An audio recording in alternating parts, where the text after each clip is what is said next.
Welcome to the Thank You Life podcast. Today's guest is Paige Bond.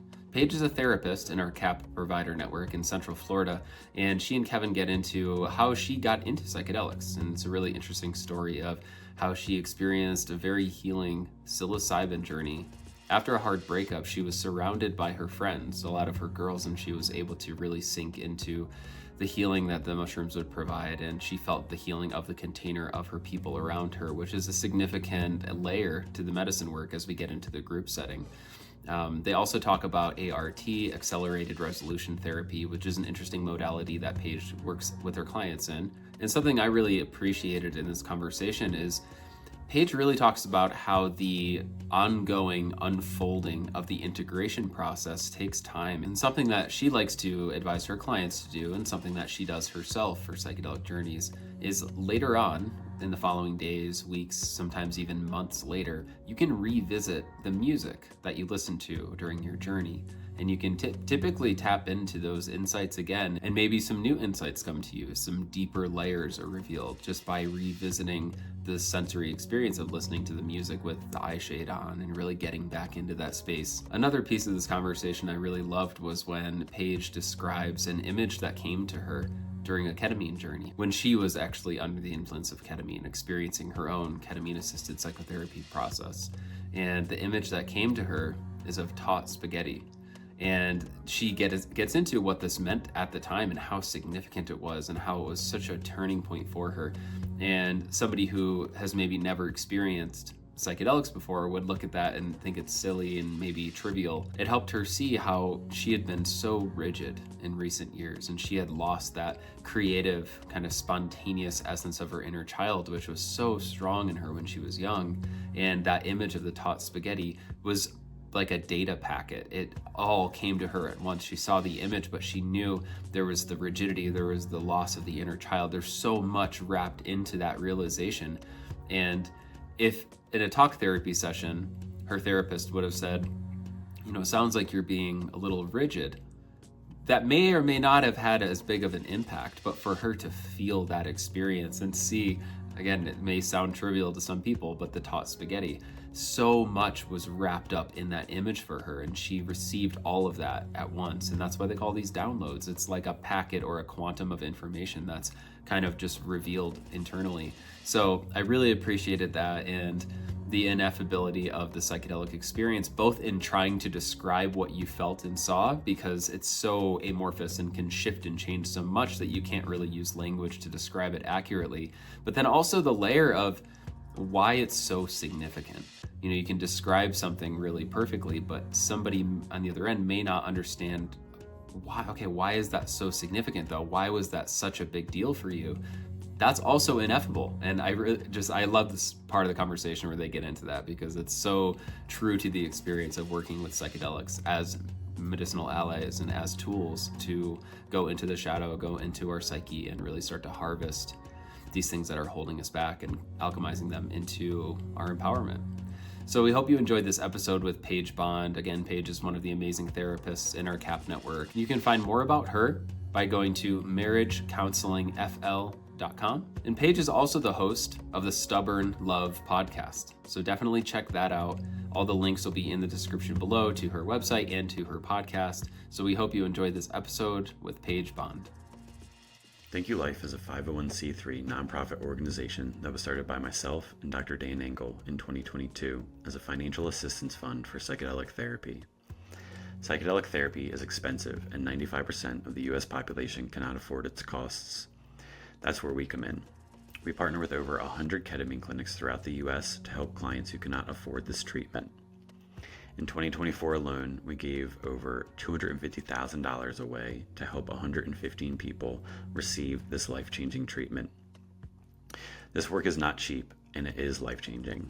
If you feel inspired to give or to become a monthly donor to help more individuals access this treatment, please visit thankyoulife.org/donate or email our Director of Philanthropy, Meredith Thomas, at meredith@thankyoulife.org. Every bit counts, and small monthly donations are especially important to keep this work moving forward. If you can give even $10 to $25 a month, you will join our community of contributors who are changing the lives of so many. Thank you all for your support. This episode of the Thank You Life podcast is proudly supported by Enthea, a mental health company dedicated to providing access to safe and affordable psychedelic-assisted therapy. Like us at Thank You Life, Enthea is committed to removing health equity obstacles that impede access to impactful mental health care. Enthea is a third-party administrator specializing in innovative mental health benefits for employers, including access to ketamine-assisted psychotherapy. As the first and only provider of advanced mental health solutions for the workplace, they enable companies to expand their benefits to include breakthrough therapies that address root causes of mental health challenges. Visit enthea.com to learn more. And now, back to the show. All right. Hi, Paige. Thank you so much for joining us today. Hi, Kevin. Good to be here. Thanks for having me. So you're in Orlando, and will you tell us a bit about your practice and what you're up to? Yeah. So it's been a long time coming to fine-tune my practice the way that I want. It's always still a work in progress, but my business is called Couples Counseling of Central Florida, and I provide therapy to individuals, couples, and polycules. Mainly what I focus on is helping people tackle relationship anxiety, strengthen their relationships, and also navigate non-monogamy. I have been in therapy for a while in this business and have seen talk therapy do really great work, but I always feel like it comes to a certain wall where there's like this stuck place for clients and even clinicians themselves. So I like to expand my own toolbox and use things that are a little bit outside the realm of traditional talk therapy. So my practice specifically focuses on using accelerated resolution therapy and psychedelic assisted psychotherapy. So I'm kind of coming up with a catchphrase, and I have this idea of a little quip line of therapy doesn't have to go on forever, but your relationships can by using these high impact, deep healing types of therapy that really help you dig deeper than just rehashing the same problem every week. Yeah, and I have so art is what you're speaking to. And what does it stand for again? Yeah, it's accelerated resolution therapy. Okay, yeah, I have a good friend who did some of those trainings when we first got out of grad school, and he really loved it, both for himself and clients too. Will you share just a little bit about that modality? Oh yeah, I'm pretty obsessed with it. I first got trained in this in June of 2021, and I'm really now using this as a weekly practice to help people reprocess traumatic memories, painful events that they've gone through in their life, or even just really core-hardened negative core beliefs about themselves, and help them transition into basically dropping off all of the emotional charge and intensity that people are carrying all around with them. And it uses bilateral stimulation similar to EMDR or brain spotting to help heal trauma. And I love it. It uses visual image replacement to help you reprocess traumatic memories and feel good after the session, which is really rare when it comes to maybe talk therapy. We dive into stuff and it can be really heavy, and then we just keep you with an open wound and let you walk out the door. So I love art because there's a very specific protocol where by the end, we want you to have such a reduced place of where your pain was prior to when you walked in our door. Yeah, and the way you were describing that reminded me a lot of EMDR with, the kind of neutralizing, taking like that triggering sense out of a memory or a trauma. Oh, yeah. Yeah. I mean, the art itself was actually born out of EMDR. The founder and creator actually took EMDR training. And when they were working on their certification or supervision, they were talking to the person who was supervising them. And they said, what you're doing is not EMDR, and you'll have to call it something else if you want to practice that. So, wow. Lady Rosenzweig started their own type of therapy, and now art has been born. Yeah. And will you share a little bit about how, like what you said about the visual replacement piece of that? So is that like imagining something different than what happened and focusing on that image? Yeah. So when you think about it, if I tell you to think about something like really sad and an image pops in your mind, likely you're going to get some physical sensations and maybe have your state of mood actually shift into a more negative one towards that sadness. So images have a really high impact on what we experience and feel, and there can be a lot of charge to it. So if there has been a really traumatic event that has happened in your life and that image is burned into your memory, you're going to stay in that intense, charged, post traumatic stress state until that gets cleared. And what the visual image replacement does is we basically wipe it clean for you and process out all of the negative sensations that are attached to it. And when we clear it out, we do help you create a more positive one that helps you meet your needs, whether that be meeting your needs as if maybe the trauma never happened, or you get a new perspective in it, or you kind of like basically rewrite the script of what you wished for instead. Yeah, thanks for sharing that. I think what really fascinates me is this idea of like the past, and the only way it really exists at the moment is just the way that it's encoded into our system. And so even if something good or bad has happened to me, that, you know, if we really break it down, it's just encoded in the body in some sort of way, and it could potentially be re-encoded. Or I also have heard people talk about how memory doesn't actually exist. It's more like inside the brain, but that it's more that we're almost like an antenna that is tuning into something and picking something up, where then in that case too, it's like, okay, I mean, in theory, then instead of tuning into that memory, we could tune into really anything else, which is all fascinating. 100%. I think neuroscience is so fascinating because in the psychobiological approach to couples therapy, which is another modality I'm trained in, it talks about the neuroscience of anytime we access a memory, say we have a fight with our partner, and now we have a negative view of our partner because it's going through that filter of that negative memory. So if we let a betrayal or a hurt just sit there and fester and go unresolved, so we're not having the tough conversations and we're avoiding the conflict, the longer you wait to actually heal from that, the worse it's going to feel in you and how you're going to feel about your partner. So if we can clear out these memories and make you feel good faster, why not do it? Yeah, and also just the way you're describing all that, I was thinking for myself specifically around like breakups, and after a breakup, the thought of the person can really kind of carry whatever kind of pain and emotions are contained in there. And yeah, that's just how I'm relating to it at the moment. And yeah, I imagine some sort of EMDR or art around really just, yeah, the image of the person who I was dating. And yeah, I imagine that could be useful for a lot of people, especially people going through long-standing divorces and things like that. Yeah, 100%. I love that you actually brought that up because I myself have had art on me after a breakup, and I have used it for my clients who have gone through breakups. I had 3 art sessions after a breakup, and you would never know it, but after those 3 art sessions, which was maybe post 4 weeks after my breakup, you would never think that I would have gone through a long-term relationship just recently ending because I was actually put together. It was so weird.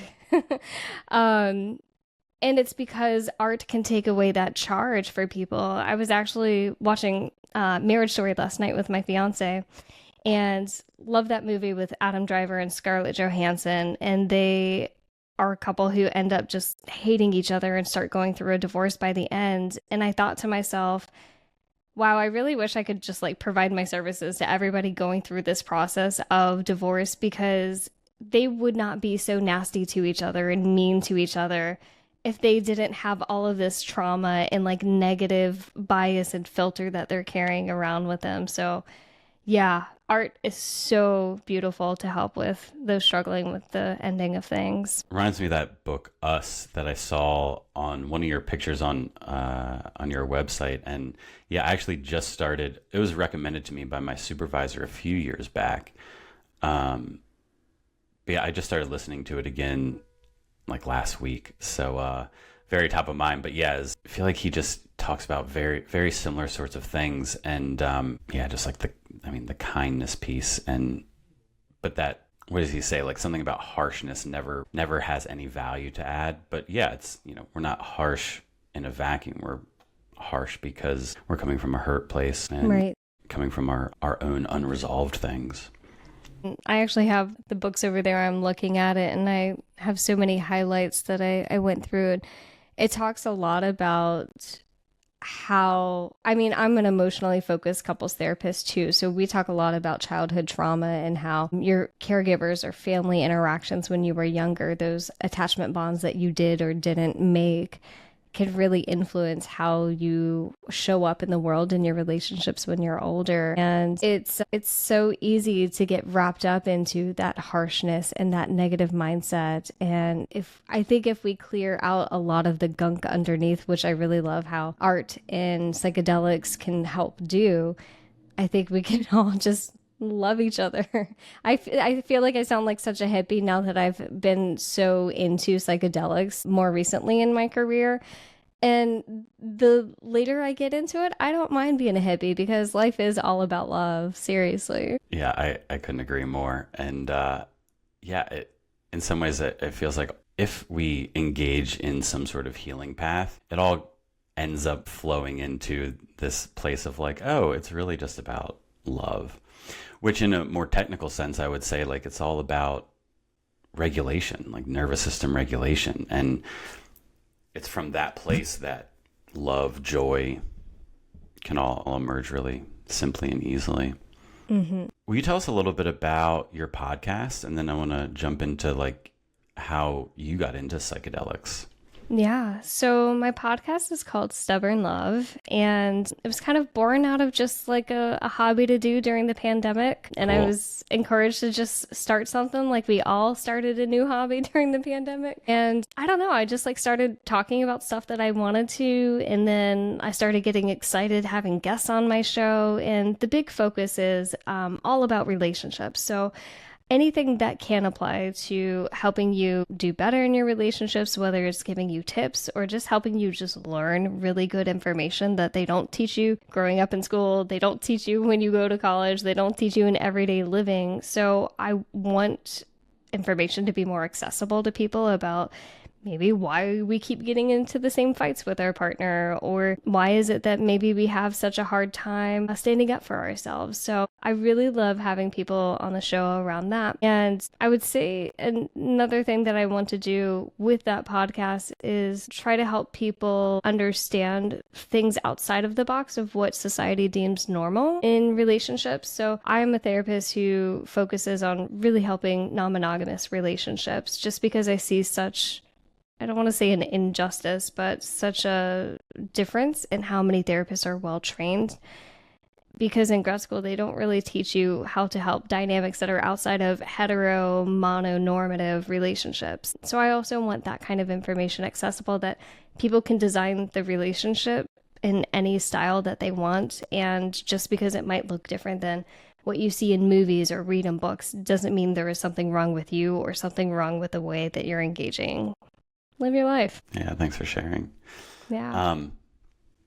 Yeah, it's and I feel like dynamics outside of just like a one-on-one sort of couple is still just so new in in the society. Or I think a lot of people hear stuff about that and just don't even know that it exists or don't even know what to do with it.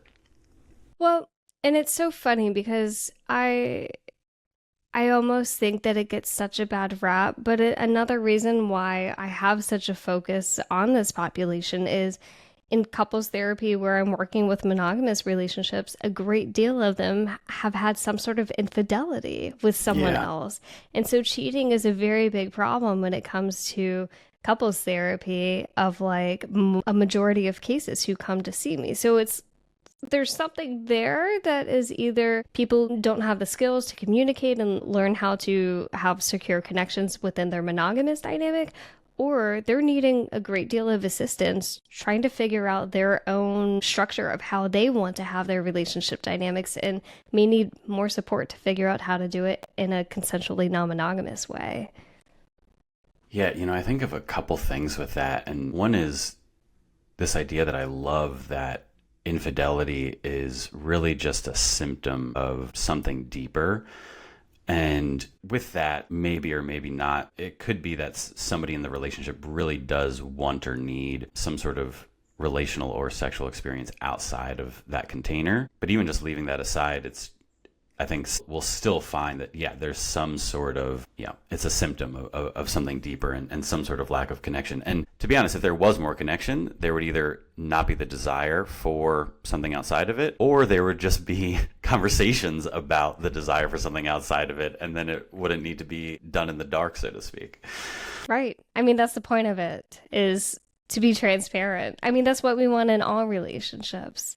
So the other thing I think about, and I'm curious to get your thoughts on this before we kind of shift. There was a spiritual teacher that I used to follow who would talk about how, especially here in the West, we all just have a lot of sexual repression, and that often people can need a season of variety before a season of like monogamous depth and really going deep with one person.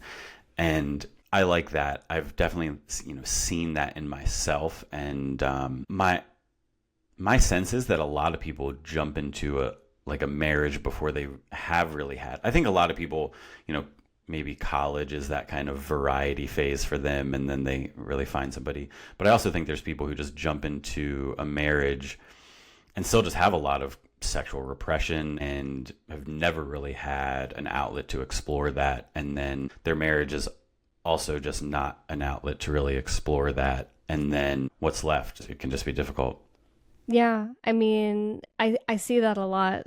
Take, for instance, Marriage Story. When we were watching that last night, the characters, the husband and wife who are fighting and on their way to divorce, there was this big hotshot theater director who was basically resentful at getting married so young and getting tied down because he was afraid of losing his wife slash potential wife at that time. And also really struggled with the sadness, grief, regret, resentment of not laying into, oh my gosh, I'm this hotshot director. There's all these people that I want to mingle with and, get to explore. You don't have to go through life having that resentment. If you have the hard conversations around that, there were so many thoughts I was having last night. I was like, this could have been solved with like non-monogamous conversations if they were both on board. But also not everybody's on board. So some relationships may be destined to end because they may not align. I feel like that's a big part, to your point about not having these talks before a marriage. A lot of people are not having the hard conversations of like, okay, down the road, do we see ourselves ever evolving? What do we do if we, commit now as monogamous and we see ourselves evolving? Like, does that mean our marriage is over? Does this mean we talk about it and try to make it work? So there's just so much that could be handled ahead of time to help prevent it. Yeah, just thinking of that. I mean, I can imagine why there would be fear to even bring a conversation like that up, and that a lot of people, could just have a lot of feelings about their partner, even bringing a conversation like that to them. I imagine just bringing the conversation could bring up a lot of fear, mistrust, kind of all kinds of things. Yeah, which in general makes me think that I think as a society, we have a lot of learning to do in this area, and also a lot of learning to do in terms of how to hold ourselves through these things. And like if I had somebody like you as a couples therapist, I think I would feel much more comfortable facing that fear. But I think without that, I would feel a lot more afraid and almost like alone. Or like, okay, what if I bring this conversation? Or I mean, in the reverse, like what if somebody brings this conversation to me and a lot of feelings come up and we don't have the capacity to hold it with one another? That happened to me.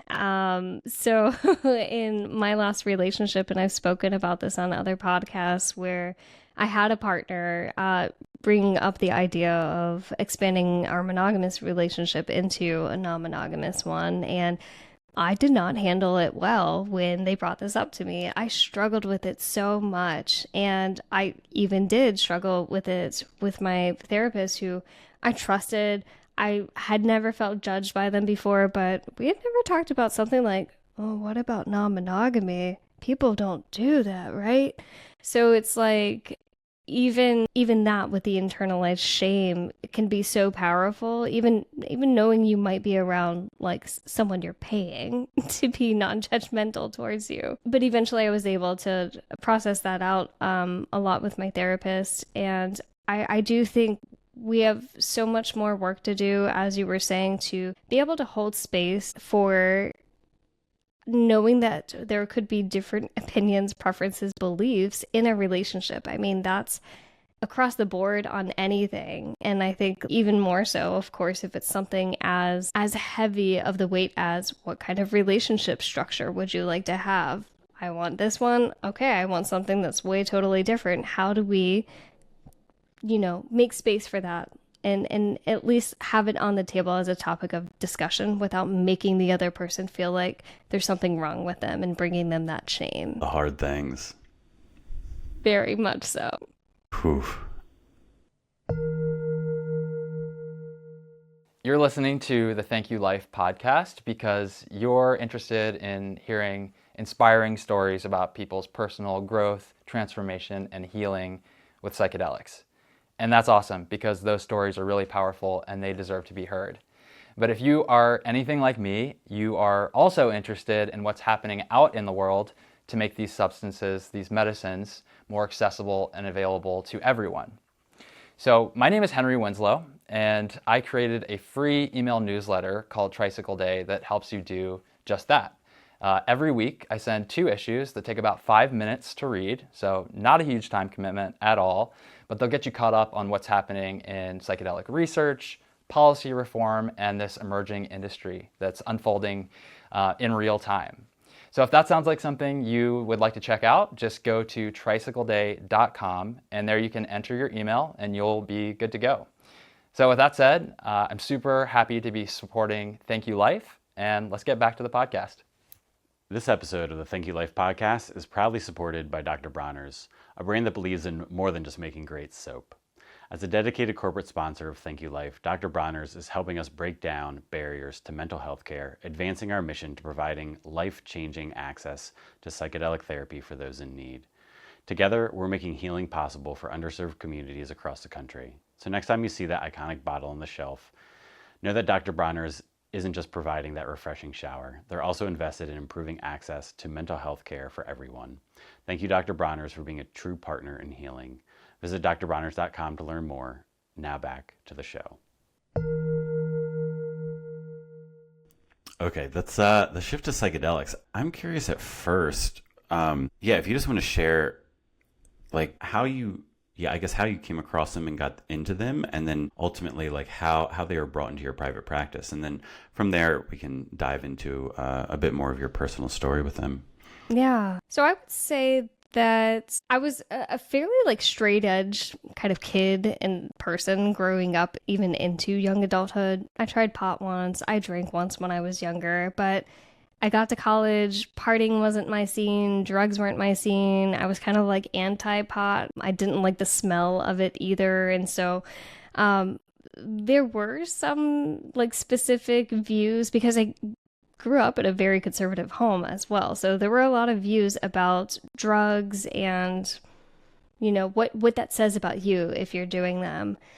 And it was about, I guess it was, everything might have happened in 2020 because I don't think this was even 2019. But in 2020, I got my medical marijuana card and, had struggled with some sleep and some anxiety and realized how helpful that was, using cannabis to relieve some of those symptoms. And I also really noticed some points when I would, do edibles of it really taking me to a place and space of getting to know myself a little bit more, getting in tune with my body. Like it had a really somatic and some sort of stuff that it did to my unconscious mind and bringing it to the forefront and helping me really like process through a lot of stuff. So then I started becoming like really pro interest in drugs and other ways that we might be able to use this as healing for our own internal process.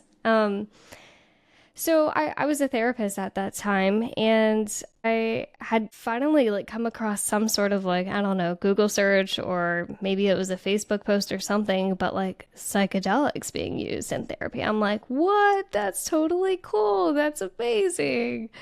And I saw that companies were now providing this like as a type of therapy. There's a lot of tech companies now providing it. And I started interviewing with some were not the right fit, and that's okay. I still started doing my own research into psychedelics, and even had expanded into mushrooms and had really positive experiences with that. And I was like, okay, what else is out here? What else can I learn about? What else can we heal from? And eventually got trained in psychedelic assisted therapy. Gosh, that was in summer of 2023 now. Wow. Is when I started my psychedelic journey as a professional. And was that through MAPS, or what program did you do? So was that it, was through... Was it specific to ketamine? Yeah, it was specific to ketamine. So I did it through Journey Clinical, and they have training through Fluence, who's another big provider like MAPS or IPI, things like that. And training with that. And then there's also some other companies out there that I'm connecting with and collaborating with now who are providing training like Tower Mind. So I'm really loving all of the information that they have out there about that. Most of this is ketamine specific just because, at least in my state, this is the only thing that we're able to provide here in Florida. But I really, really want to learn more about MDMA assisted and psilocybin assisted psychotherapy. Yeah, awesome. Yeah, and similar to me, I ended up doing MAPS' MDMA training, I think in 2020, so it was all virtual. But yeah, what we do at Thank You Life at the moment is restricted to ketamine because, yeah, we can't really touch at the moment what's going on like on a state by state level. But yeah, hopefully there's more medicines coming soon. Hoping. Yeah, so what about your own psychedelic experiences? They've been so interesting. Yeah, what happened after the cannabis? So with cannabis, I would say even more recently, I'm dropping into it in an experience of using just my background of clinical knowledge of how I can use that to capitalize on other effects of just like neuroscience and therapeutic benefits by incorporating music, just like we do with psychedelic assisted therapy. With cannabis, there's been instances where I use it in more of a communal sense. So with friends may be around, or I might have just a support person around who I find that I trust and I find very much part of my life to maybe be part of a specific thing that I'm trying to work on. A lot of times I'm using it to relax or to explore another part of something that I may be struggling with. And so I think there's a lot of similarities between the psychedelics I've done. It could be cannabis, ketamine, and I know cannabis isn't a traditional psychedelic, and same with ketamine, but the effects that we can get can have a very similar neuro experience. So I really think that this started shifting my mind when I was introduced to the mushrooms.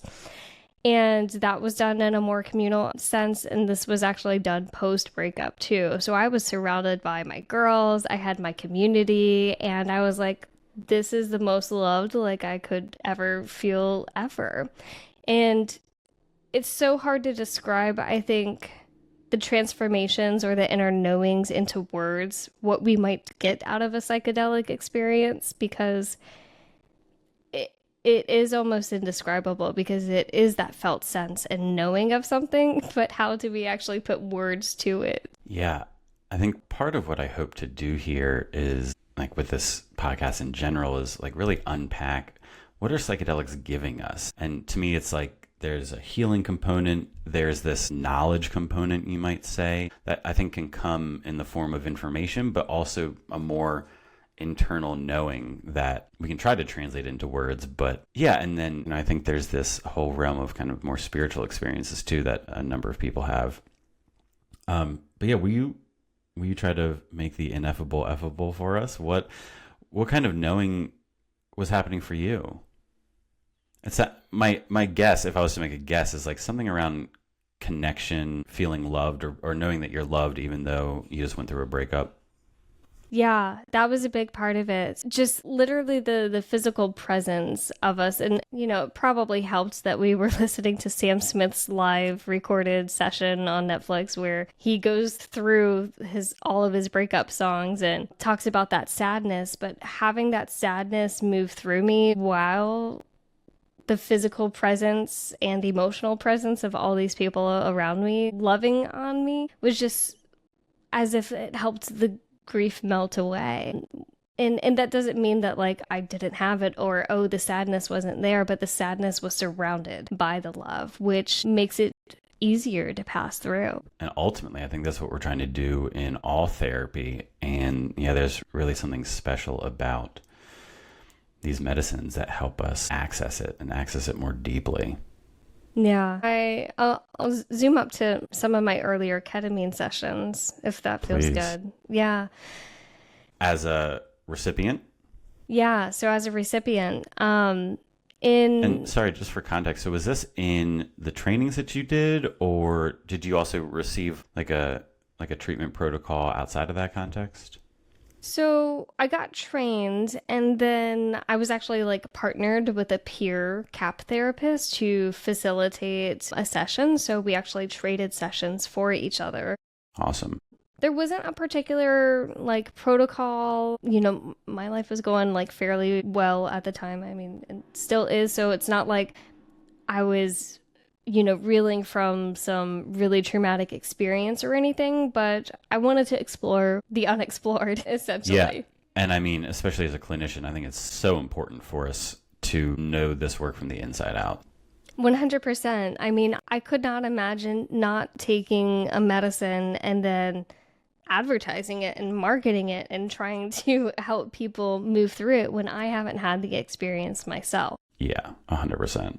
So yeah, I got set up with a peer and I couldn't have asked for a better person to swap sessions with. And this was actually done remotely for the most part, most of my peer sessions. So it was a mixture of either self-guided or virtual where they would be there, they would cue the music. If I had things that I might talk about, you might catch those and then we kind of chat a little bit more about them.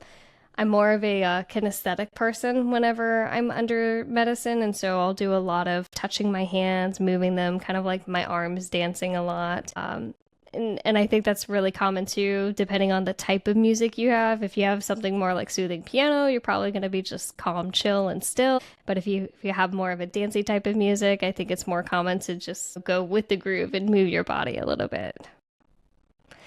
Yeah. Yeah, and yeah, I mean, the somatic piece of psychedelic therapy is huge.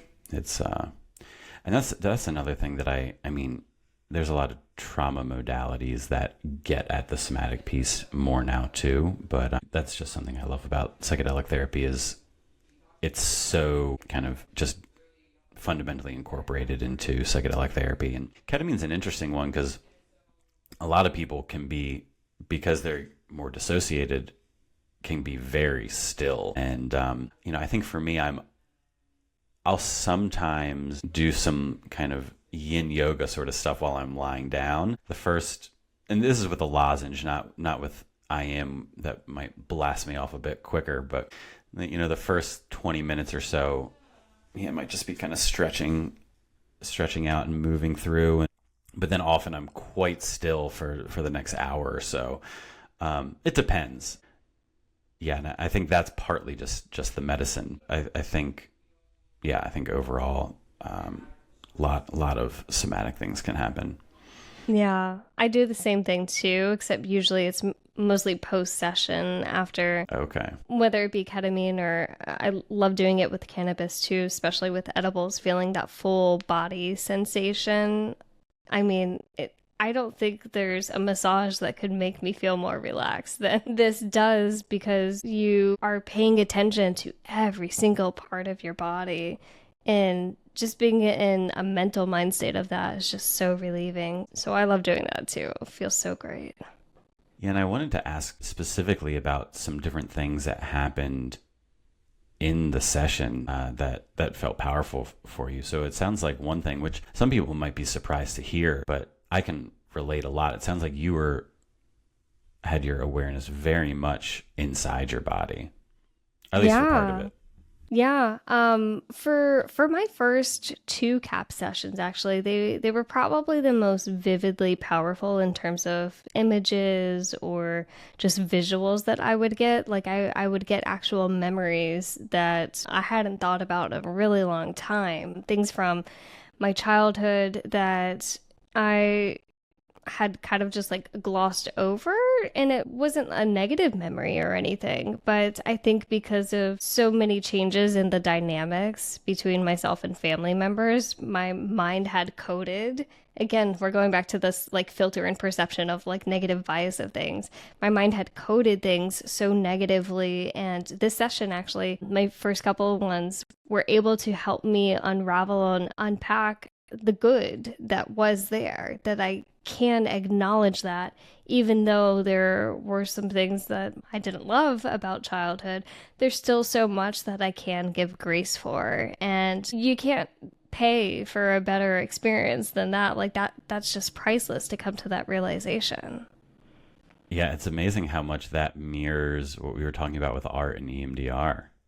Yeah. It's that same fundamental process of kind of combing back over things, and I like the word like digesting whatever kind of emotional contents are still there for whatever reason. I also really like the word distortion to in a more like abstract way talk about something that could be somatic and or just in the psyche. But this idea of like, I guess how it relates to this for me is if there's some memory and there's still some emotional distortion there, where I don't know, I also kind of think of like the idea of IFS and the self part. And yeah, if there's something other than kind of curiosity and openness and connection around compassion around a certain memory, there's some kind of distortion there. It's not just like it's some kind of emotional stuckness there, so to speak.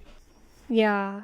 And, some of my intentions from that were mainly focused on joy, peace, and rest. And I had been more of the type to easily be a workaholic. I'm a recovering people pleaser. I so easily put my like idea of rest or relaxation like at the sacrifice of doing more, because I've been conditioned to always do more. And it's funny because at more of the time I was coming down from the session, we use a lot of like airline kind of language. I don't know if this is very common for you, but we were landing the plane, some of the effects were wearing off and I was coming back to my body, and I just all of a sudden started just like scribbling and going to town here on like my notepad. And my CAP therapist who was doing the session was like, "Oh yeah, like what's going on there?" And I'm like, life is just all connected. And it just sounds like that's such a high thought, or it sounds like that's such a thought that like, oh, you're just under the influence, life is all connected. But like, it is. And he thought I was writing a novel, but I was actually just scribbling. Wow. This is what was coming to my mind, were just all of these beautiful lines, but it was gaining all of that meaning to it, though. And it looks like just scribbles, but this has so much meaning to me. It's so funny. It reminds me of, like, it kind of looks like an ocean, just like all different waves on an ocean, which is a very kind of, and, that's such a metaphor that's often used to talk about our interconnectedness, that, like, yeah, we're a wave that doesn't know that it's a part of the entire ocean. Yeah, that's so cool. I didn't even think of it that way. Now that makes me want to go re-listen to the playlist and see what might show up with that. I think that's such the cool thing about psychedelics is like just as we go through life and pick up new things along the way, if we revisit getting back into that same mindset that we had on that original journey, we can pick up even just more stuff later on. It's like such a beautiful ripple effect. And that's why I love this medicine so much. Which speaks to the idea of integration. And, gosh, what do I want to say? Oh yeah, meaning. Meaning just always comes up with this stuff too. And yeah, I think you're right. Like you could look at just like the sentence that you gave of like everything's interconnected, and that could sound trite, that could sound obvious, but yeah, it could sound just like a hippy dippy thing to say, whatever. And I think my story around that is it can sound any of those ways if we're not deeply feeling that as an experience. And then similarly, like with your little art piece that you just showed, yeah, I mean, somebody could look at that as scribbles or whatever, but for you, there's like a very particular meaning to it that has the whole story and experience that you went through with. Yeah. What am I trying to say here? I think there's just something very inherently meaningful about these experiences. And I don't know, to hear that everything is connected is one thing. It's like, okay, cool. I'm also just going to go back to my job now. Right. But an experience of that, especially if we've felt more disconnected from things, yeah, it's just deep. It's a deep imprint. It's a powerful experience to have that kind of like you said, just can have a lot of ripple effects on how we live life, how we think about ourselves. And in some ways, I'm just going to keep riffing for a moment. I was thinking as you were sharing that, I feel like everything comes back to this fundamental question, who am I?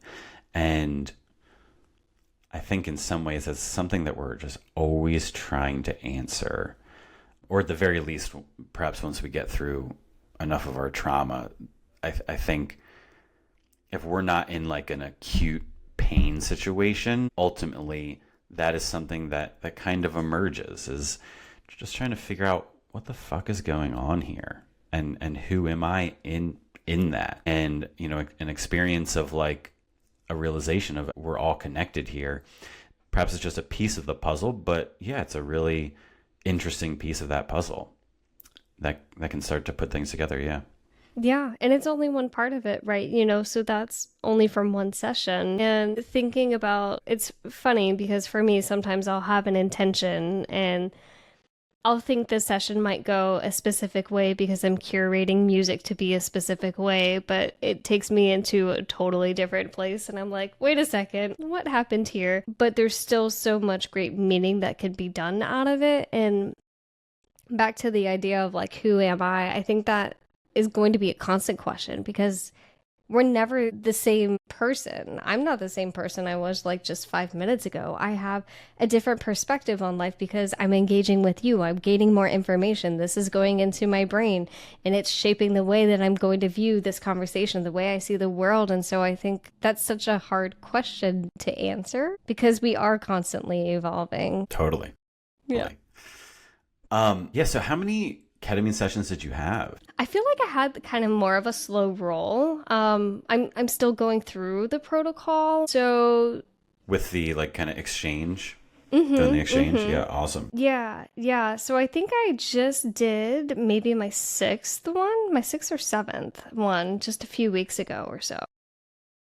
Over the past kind of couple years, basically 18 months.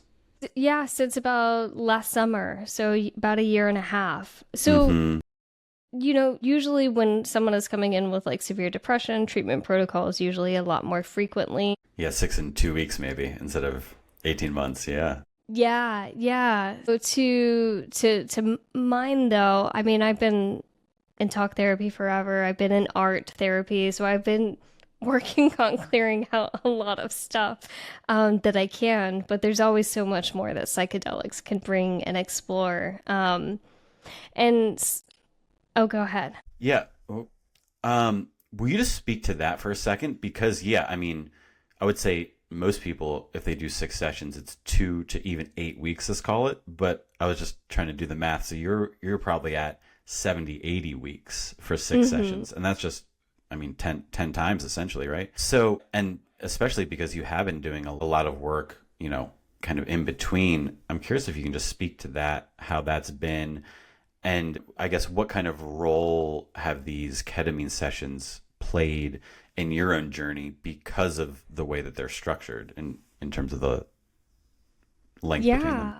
I mean, I think it's so cool because certain phrases or new information or maybe confusing stuff might come out of these certain sessions, and I'll bring it back to my talk therapist. After I do some integrating with my peer CAP therapist, I also integrate with my talk therapist, and it's just interesting what themes still may be hard for me to see, and so I'll bring this to them to, again, help me continuing to connect those puzzle pieces. And Continuing I think to chew on it, so to speak.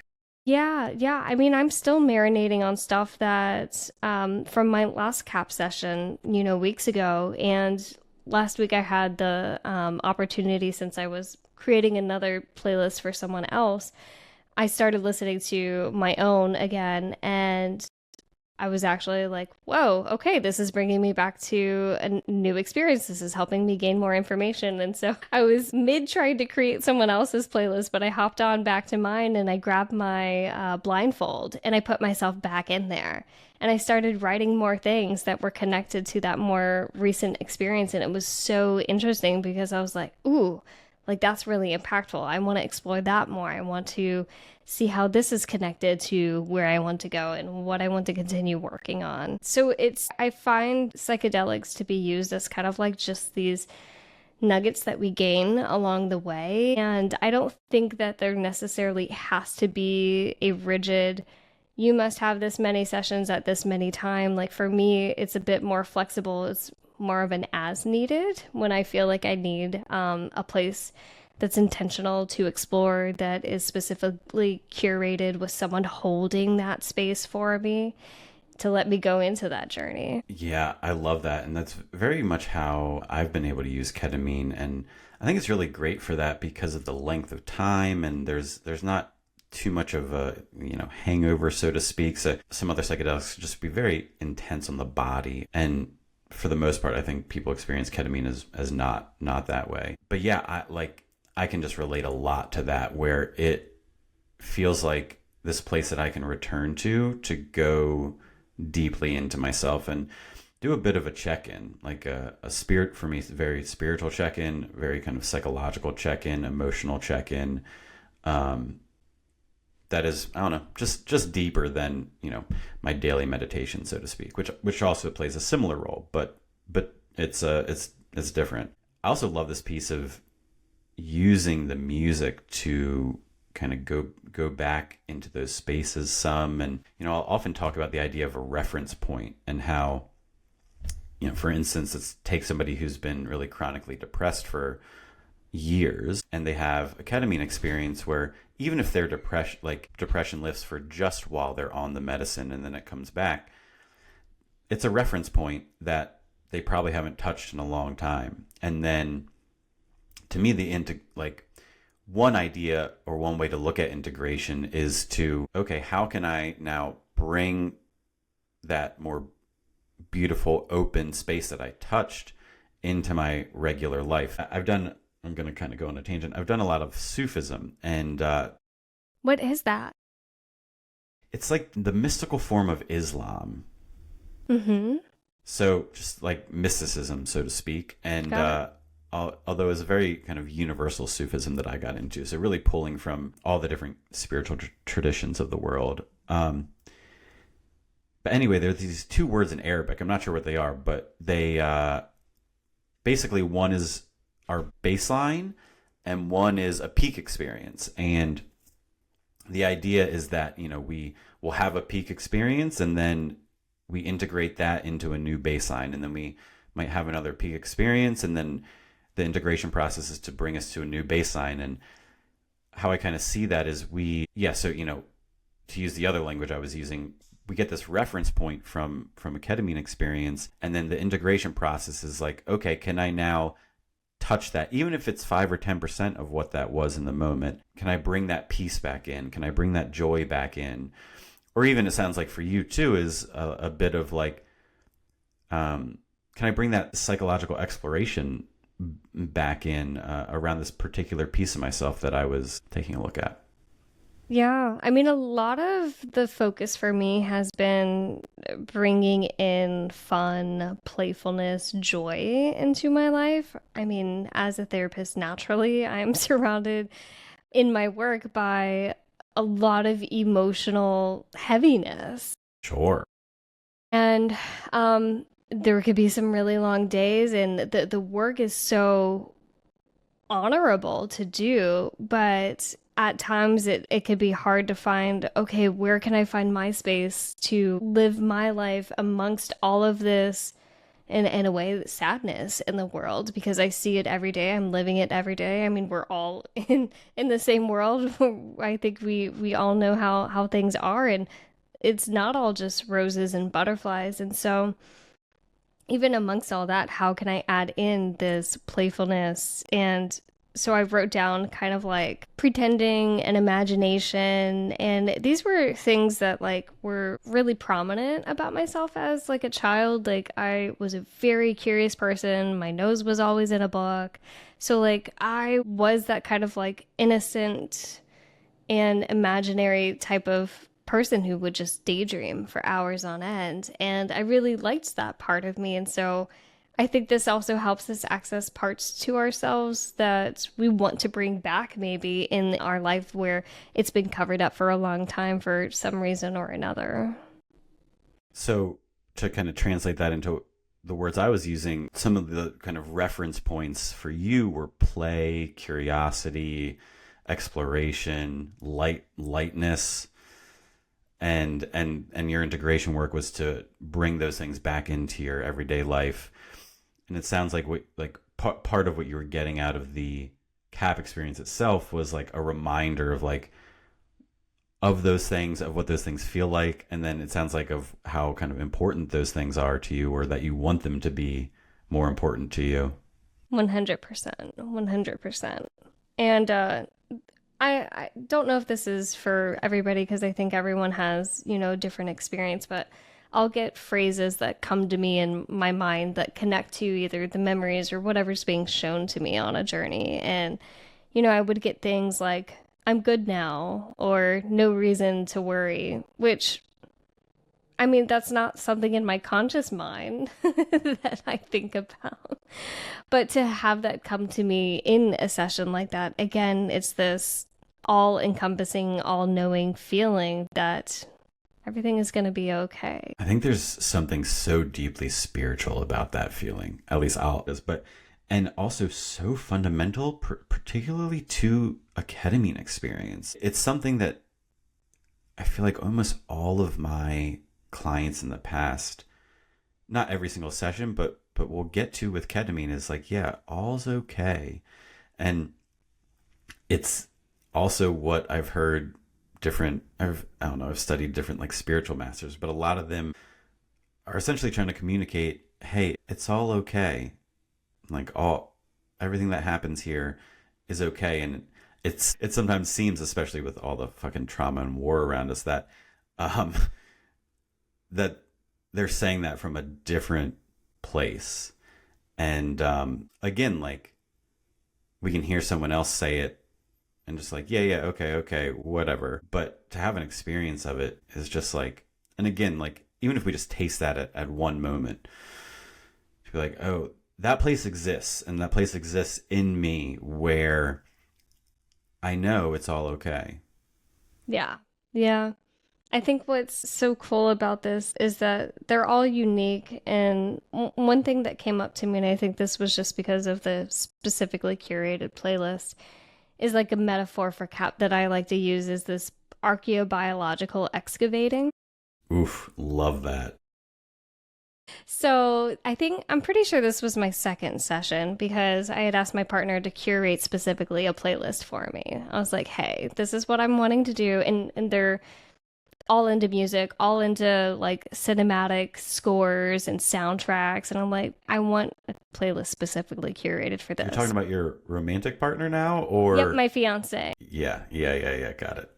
Yeah. And so I told him what I was looking for, what I was trying to go to. And towards the end of the list, he put on a Jurassic Park song that specifically like strings and symphony. I love dinosaurs. It's my favorite thing in the world, my favorite animal, and love Jurassic Park as my favorite movie. And so, of course, that came to me of the archaeobiological excavating towards the end of this session. And I had this idea that these differences between talk therapy and a psychedelic assisted psychotherapy is like this. So if you're at the dig site when, we're trying to uncover fossils and stuff, I imagine talk therapy is we're getting out of the car, like, I don't know how many meters out, but quite a few feet away from the actual fossil itself because we want to protect it. And I view psychedelics as the gentle toothbrush that we use to uncover some of the dirt and anything else brushing away from the fossil so we can actually get to it and excavate it to look at later. And maybe we go back to the car, which is talk therapy, to take back with us. I love that. Me too. Yeah, I was imagining it's like, yeah, talk therapy sometimes can be like, I'm so far away from this thing that I need binoculars to see it. Seriously, let's get a microscope. Yeah. And then psychedelics is like, yeah, I'm like under a microscope right with the fossil. Yeah. It's so cool. It's a great metaphor to communicate the difference there and how it can really help us really touch it more deeply. Mm-hmm. Yeah. Will you speak a little bit more to the integration that you did for the play piece? Yeah. So I grew up riding dirt bikes and riding horses. I had a pretty unique experience that I don't think most kids get to do. So I also, with that, had a lot of loss. Horses either passing away or having to be sold or things like that. And so what came to me in those early sessions was like, there was this sense of loss, but there's also this connection of I had fun. There was this gratefulness and I want to spend more time here.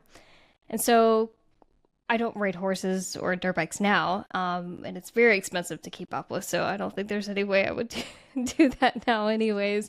But I have other ways that I like to incorporate fun. So I find going to concerts a really spiritual experience for myself. I connect with music to the depths of my soul, so I incorporate going to concerts more. I also have like an Oculus, which is like the virtual reality stuff, and there's a few games on there that I'll either play for just like fun to rock out with, move my body with, or there's also this really great Tetris version that you can virtual reality do.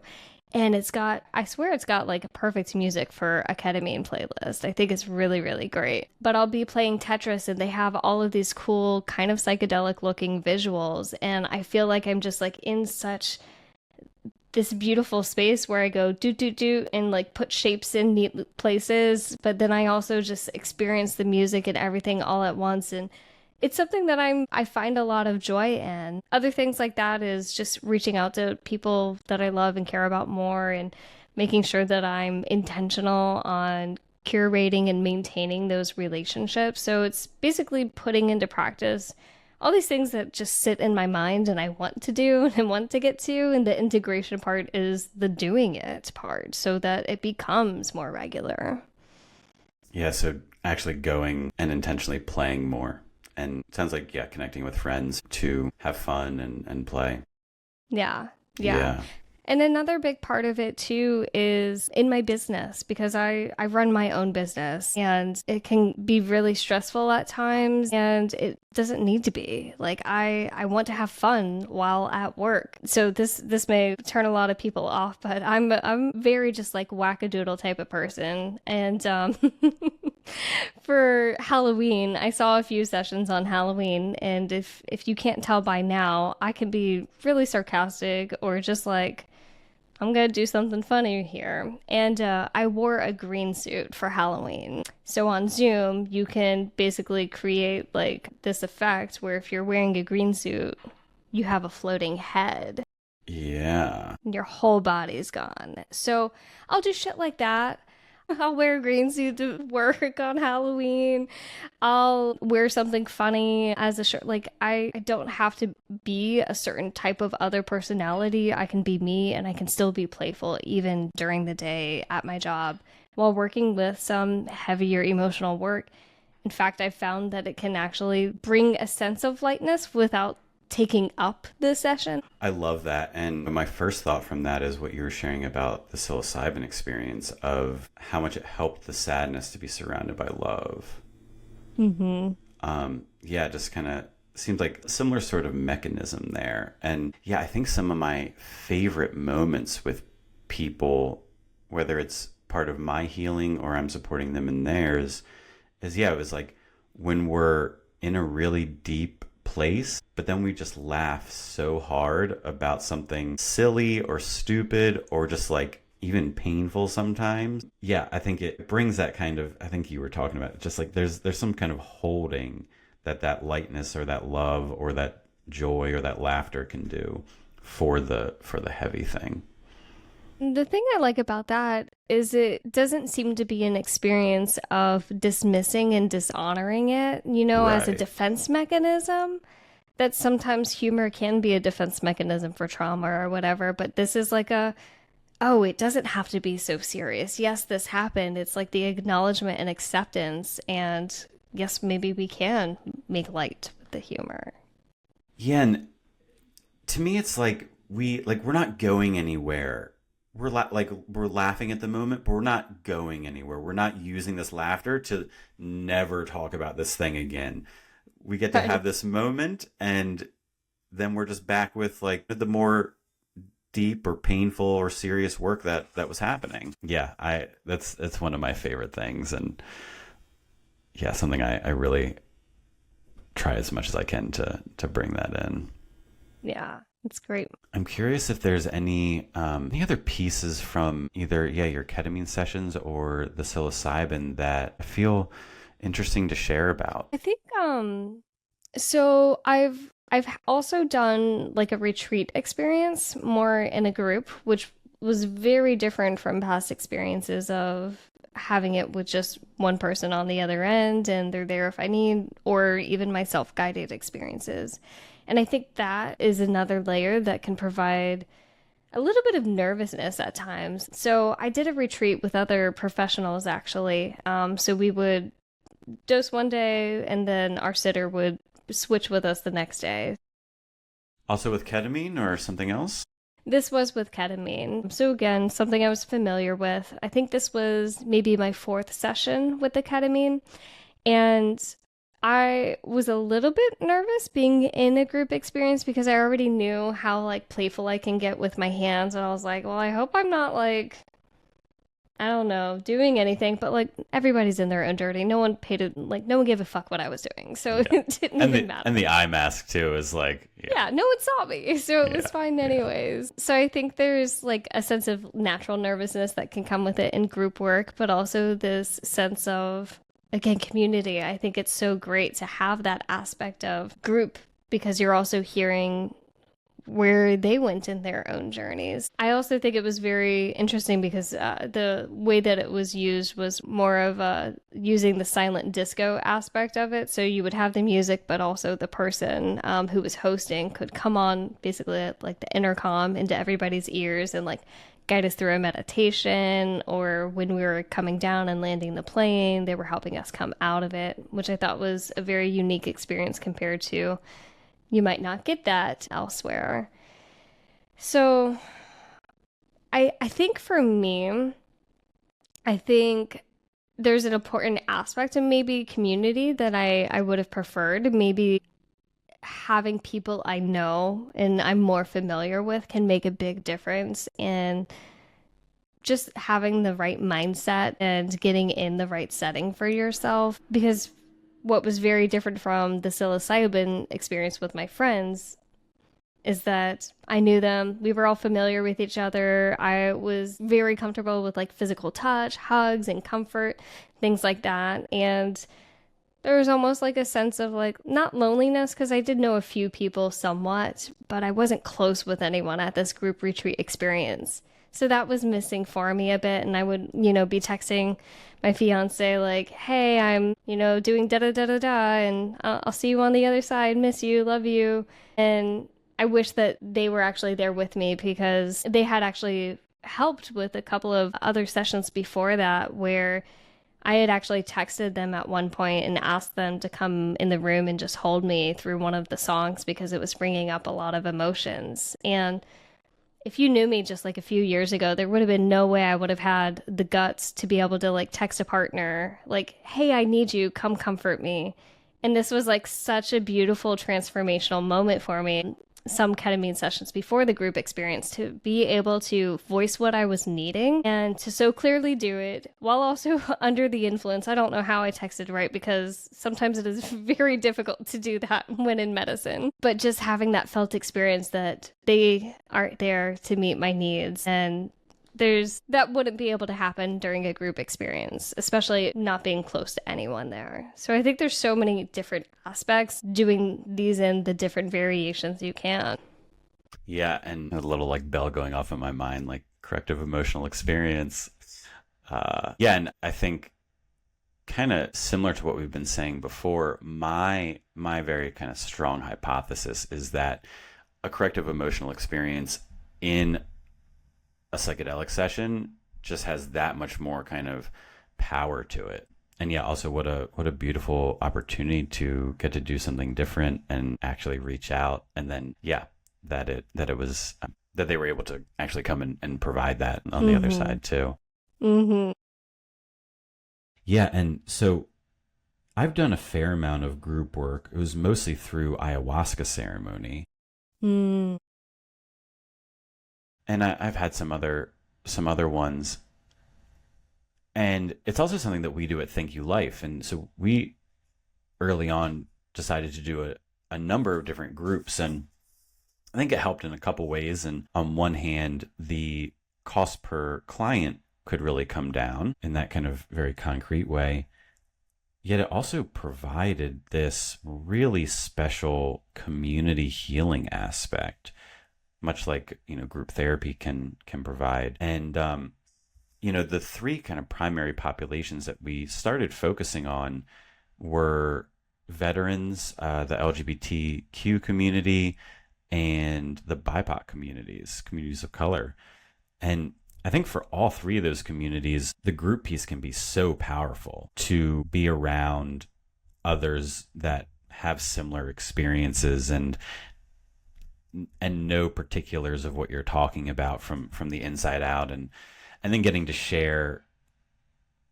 I think there's also something especially for people who haven't had much psychedelic experience, is like, okay, it's not just like me and then the therapist telling me, oh yeah, other people have that too. Like you're not crazy or out of your mind. But to actually have a group around and be like, well, that person had this crazy experience, that person had this experience that was very similar to mine. I think all of that can just help people feel comfortable with what they're doing, and like they're not alone. And so yeah, like we found a lot of really beautiful aspects to the group. But yeah, also get what you're saying too, that and I think that's the edginess to the group part, is like, especially at first, I don't know these people. Ideally by the end of the cohort, and I think this is something that is powerful about like having the same cohort ongoing for 3, 4, 6 cap sessions. I think even just after the first one, a lot of closeness comes from getting to share. But yeah, all other interesting stuff. So how many did you do?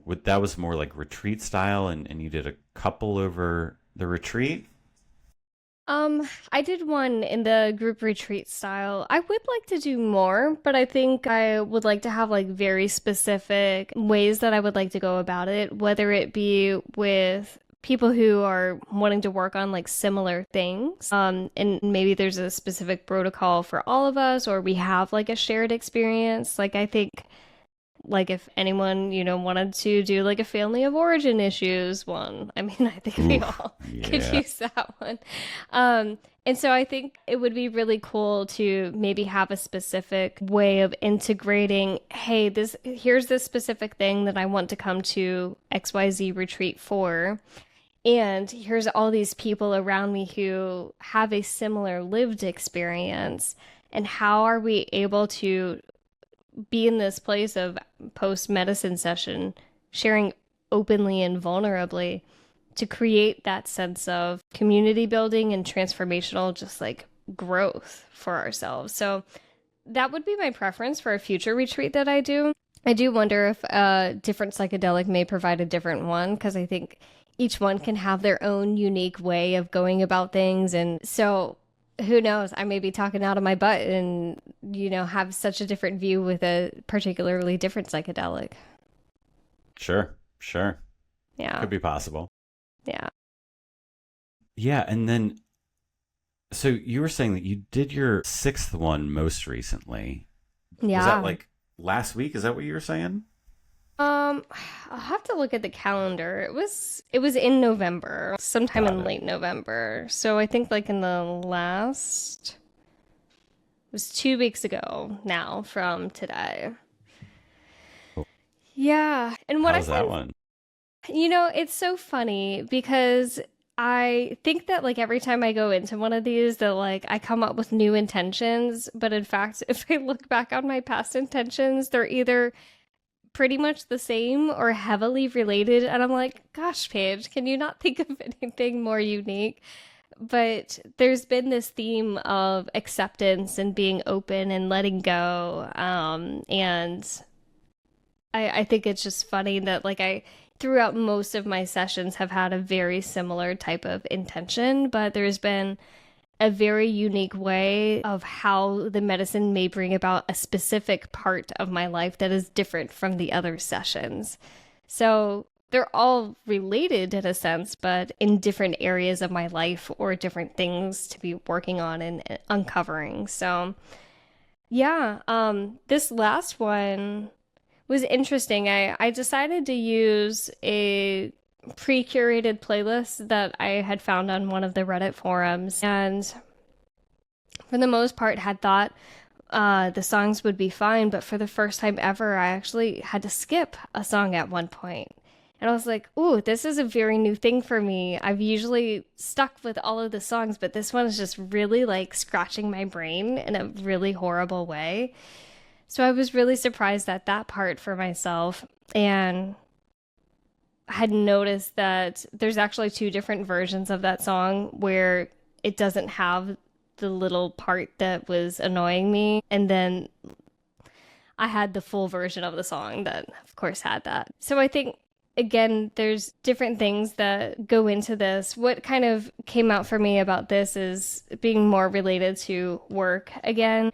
And so some of the things that I was coming up with in this is I can do what I want in my business, and I can be me in my business. There's been a lot of transformation I personally have had just over the years being a business owner.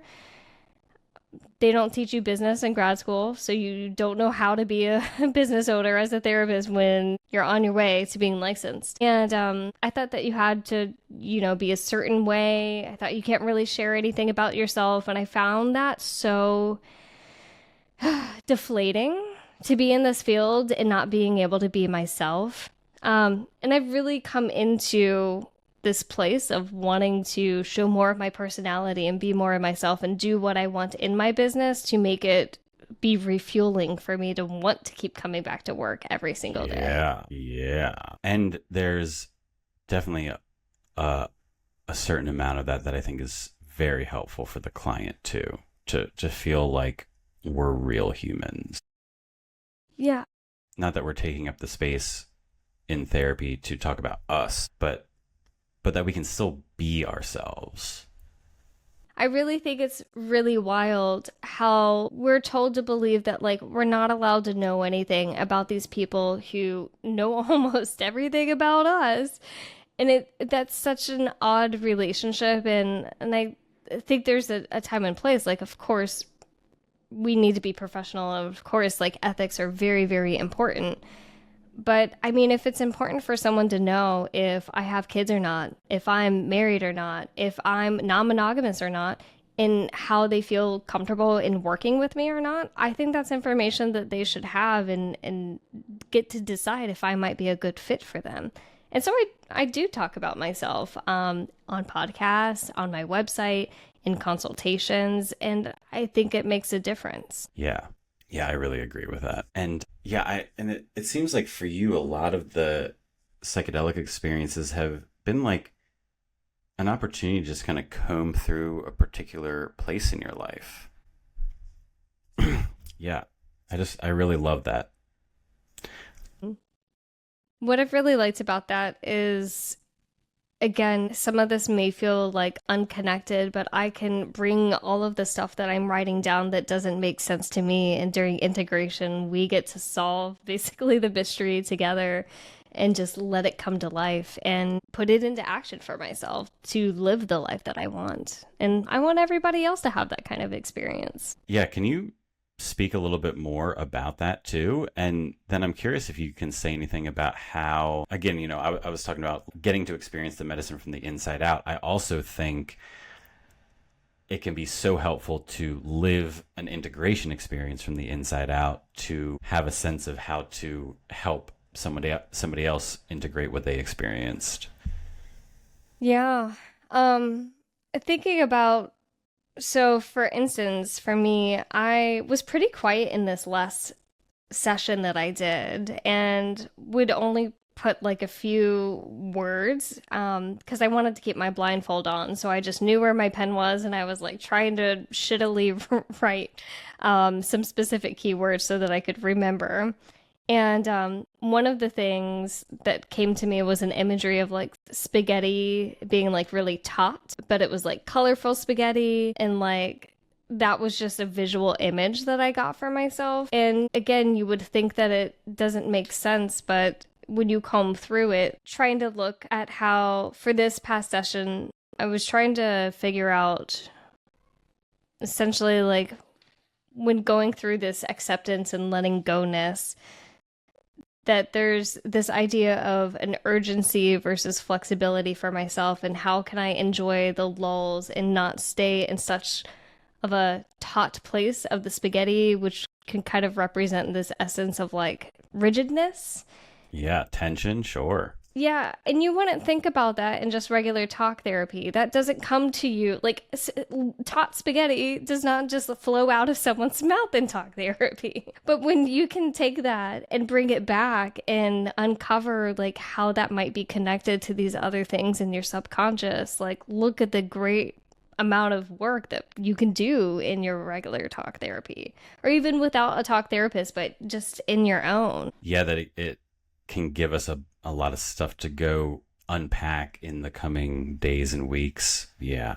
It was really cool. And so another thing that kind of came about as I was going through this was when I was listening to it the second time, the thing that came up for me was psychedelics help you make meaning through how you interpret music. It's my favorite form of meditation is what came to me. And I thought that was just so freaking cool. Because music therapy is like an actual therapy that people can, go to. But I mean, I think just like driving in the car with your windows down, screaming at the top of your lungs, very meaningful or unmeaningful lyrics can just transform you in a way that you might be needing in that moment. And I think this is another great part of the work that it does. Say more. I mean, for me, lyrics mean a lot to me. And this is very interesting because psychedelics music usually are wordless, or if there are words, it's in a language that you have no idea what the heck they're talking about, singing or saying. And for this to be put in a place, you're in a dissociative state where you're making stuff up basically. But like the stuff is within you, so it's your own mind's thoughts. And I think it's so interesting how maybe a specific song that would have an upbeat type of vibe for me, I could make one meaning out of it, but if I have someone else here next to me going through their own journey and listening to the same song, due to their life experience, they're probably going to take a totally different meaning from that song. And I think that is just so interesting to use music to help you go through and create these visuals that may show up in your head. I think this happens even outside of psychedelics if you're someone who can visualize and imagine. And I think that's so powerful. I've had these realizations on medicine that like, oh, this isn't ketamine or a particular medicine. I'm experiencing this combination of the medicine and this music, and that is creating this unique experience. And just, yeah, how important the music is. It we'll often use the word journey. And it's like, yeah, it feels like a journey. And I mean, the music is so important to making that feel like a journey, or allowing, again, the combination of the music and the medicine to take us on a journey. Where just the medicine, it would just be very different. Very different. Yeah. And the thing about this is I couldn't imagine doing this in other environments where people do this like recreationally. Like for me, I just know myself and my body, what my preferences would be. I would feel way overstimulated. I would not be in a state where I'm going to uncover deep emotional blocks or maybe things that need to be explored. And I would feel like very anxious or on guard. And I think the setup of this is so important to have to make your environment the way you need it to be to provide that safety to go on the journey. Yeah. And as you're saying that, I'm just thinking like, first of all, why is it illegal? So many of the ways that are around for us to go deeply into ourselves. And yeah, just our society isn't that set up to promote that. Hey, that's where in your life are you going deeply into yourself? That's important. Yeah. I'm sure people get that from their therapists, both the encouragement to go deeply into themselves and a place to do that. But a lot of people don't have therapists, and they're usually not getting that from like family or work per se. Right. And what's accessible to people, you know? So people may not have access to ketamine, MDMA, or psilocybin, but in a lot of states, medical marijuana is accessible, or even recreational is accessible, or even growing your own can be accessible. and so that is probably way more affordable than paying all our money to a clinic or, you know, a combination of things. And if someone can have access to their own means of this to be able to do their own work, then why not give it to them so they can enjoy their life? This is our only one we get. Yes. I think this is a good stopping point. Is there anything else that you would like to share or give a shout out about, please? I think one more thing I want to say just about psychedelics in general is it is your specific time and place for just you to care for yourself. And I'll have some clients who worry about, oh, I'm worried about saying the wrong thing, or, you know, I have the thought in my mind that you're there if I'm doing like an dosing session with them. And I want to say, like, act as if I'm not here. Like, this is your place for just you to take care of yourself. Let's use it for you, and don't feel selfish about it. You don't need to. Like, this is what the medicine is used for. And I just want people to feel relieved in knowing that that's okay. And it's not selfish. Yes. Yes to all of that. I love that. Yeah. Thanks again for joining us, Paige. And we'll talk again soon. Thanks, Kevin. Thank you for tuning in to the Thank You Life podcast. If you would like to get involved with our mission and help more people in need access ketamine-assisted psychotherapy, please consider becoming a monthly supporter. Donations are the sole means through which we provide financial assistance to our beneficiaries, and we currently have close to 1,000 people in need on our waitlist. This work could not happen without our generous supporters, so if you've been touched by hearing these stories of healing and want to make an impact, please consider visiting our website, thankyoulife.org, and becoming a monthly supporter.